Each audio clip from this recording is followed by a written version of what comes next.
आज हम डिस्कस करने वाले हैं सुपर इंपॉर्टेंट क्वेश्चंस जो कि काफ़ी इंपॉर्टेंट है आपके नेट के एग्जाम्स के लिए।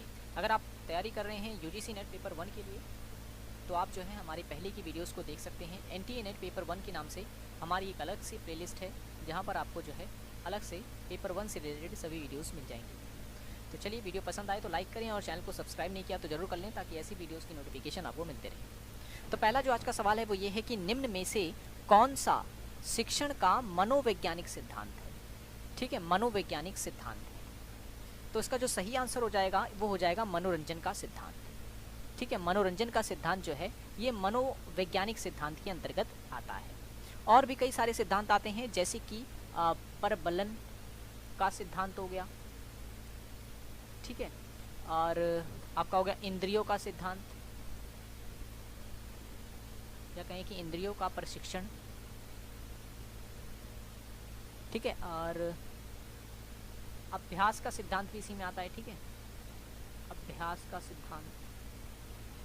ठीक है, तो ये आ जाता है हमारा मनोवैज्ञानिक सिद्धांत के अंतर्गत। ठीक है, तो शिक्षण के मैंने आपको बताए थे जब मैंने ये टॉपिक पढ़ाया था टीचिंग एप्टीट्यूड का, तो इसमें बताया था कि शिक्षण के 2 प्रकार के सिद्धांत होते हैं। एक तो होते हैं साधारण वाले, ठीक है, और दूसरे होते हैं मनोवैज्ञानिक सिद्धांत। तो जितने भी ये ऊपर दिए गए जैसे सूचना का सिद्धांत, रुचि का सिद्धांत, चयन का सिद्धांत, ये सारे साधारण सिद्धांत के अंतर्गत आते हैं, जबकि ये जो हैं ये जो मैंने अभी बताए हैं ये मनोवैज्ञानिक सिद्धांत है शिक्षण की। नेक्स्ट क्वेश्चन है, निम्न में से कौन सा समूह शिक्षण पद्धति का हिस्सा नहीं है। ठीक है, शिक्षण पद्धति का हिस्सा नहीं है। तो देखें समूह शिक्षण पद्धति का। ठीक है, समूह शिक्षण पद्धति की मैं बात कर रहा हूँ यहाँ पर। तो समूह शिक्षण पद्धति में देखिए विचार गोष्ठी यानी कि सेमिनार आ ही जाता है, परिसंवाद भी आता है, इसमें भी कई लोग शामिल होते हैं, पैनल चर्चा में भी कई लोग शामिल होते हैं, जबकि इसका सही आंसर है ऑप्शन नंबर डी, व्याख्यान जो होता है वो एक व्यक्ति के द्वारा दिया जाता है, जिसे इंग्लिश में हम लेक्चर भी कहते हैं। ठीक है, तो व्याख्यान इसका सही आंसर हो जाएगा। विचार अगर मैं बात करूं विचार गोष्ठी की, तो विचार गोष्ठी मैंने आपको बताई थी, ये लघु स्तर की भी होती है, राष्ट्रीय स्तर की भी होती है और अंतर्राष्ट्रीय स्तर की भी होती है। जबकि परिसंवाद की मैंने बात की थी तो मैंने बताया था ये 3 से 10 दिन चलने वाली प्रक्रिया होती है, जिसमें विचार संगोष्ठी के सभी जो विशेषताएं होती हैं वो शामिल होती हैं परिसंवाद में। ठीक है, पैनल चर्चा में भी कुछ इसी प्रकार से होता है कि जो ग्रुप होता है लोगों का वो उसमें शामिल होता है। ठीक है, नेक्स्ट है रुचि का सिद्धांत। रुचि का सिद्धांत भी जो है, अच्छा क्वेश्चन बदल गया ये, हाँ पैनल चर्चा। ठीक है ना, पैनल चर्चा मैंने बता दिया, तो व्याख्यान जो है इसका सही आंसर है।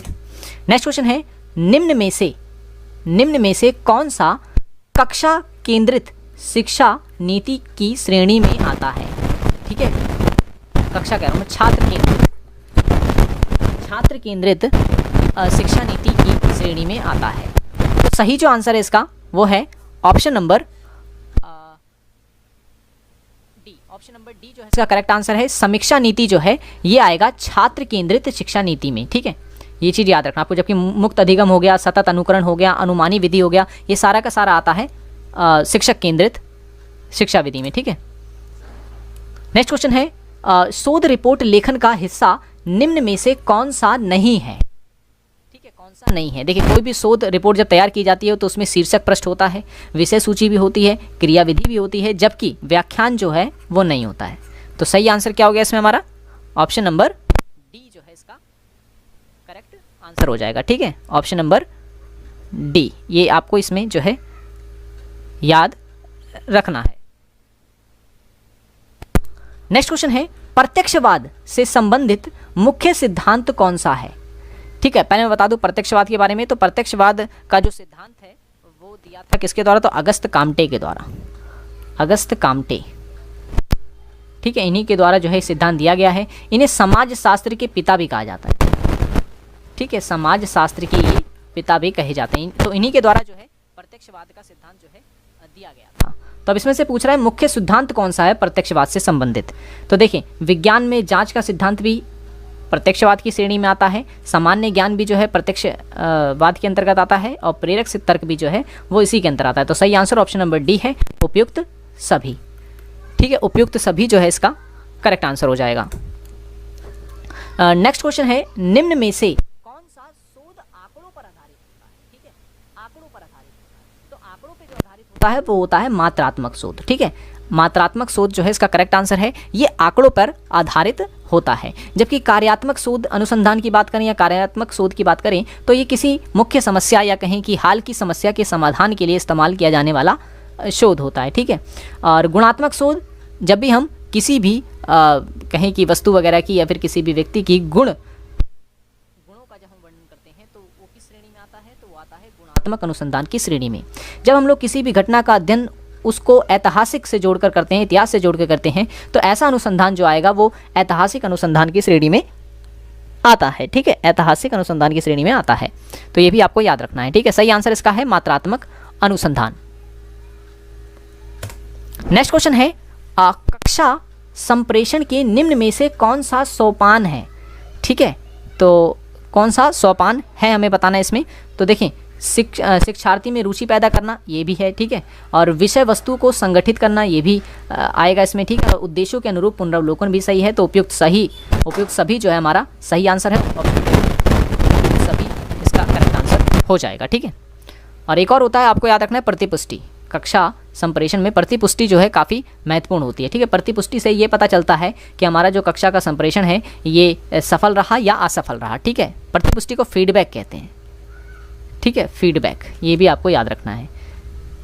फीडबैक से पता चलता है कि आपका जो संप्रेषण है वो सफल हुआ या फिर नहीं हुआ। नेक्स्ट क्वेश्चन है, अब ये मैथ का क्वेश्चन है, ठीक है। ये पूछा गया था एग्जाम में कि कोई व्यक्ति 10 रुपये में 11 संतरे खरीदता है और उसे 11 रुपये में 10 के संतरे बेचता है, ठीक है, 10 के भाव से बेच देता है, तो उसे कितना लाभ और कितना हानि होगा हमें बताना है। ऐसे सवालों को हल करने से पहले एक तरफ आपको लिखना है वस्तु और एक तरफ आपको लिखना है मूल्य, ठीक है। तो खरीद कितने का रहा है, यहाँ पे मैं क्रय मूल्य लिखूंगा यानी कि सीपी यानी कि कॉस्ट प्राइस। तो खरीदा कितने का, देखो 11 संतरे उसने खरीदे कितने रुपए के, अब एसपी नीचे मैं लिख रहा हूँ यहाँ पर एसपी यानी कि विक्रय मूल्य। तो बेचा कितना, बेचा है 10 संतरे कितने के, 11 रुपए के, ठीक है। एक तरफ मूल्य लिख लेना है, एक तरफ वस्तु लिख लेनी है। तो ये वाला हमारा जो है ये खरीदने का मूल्य है और ये वाला जो है बेचने का मूल्य है।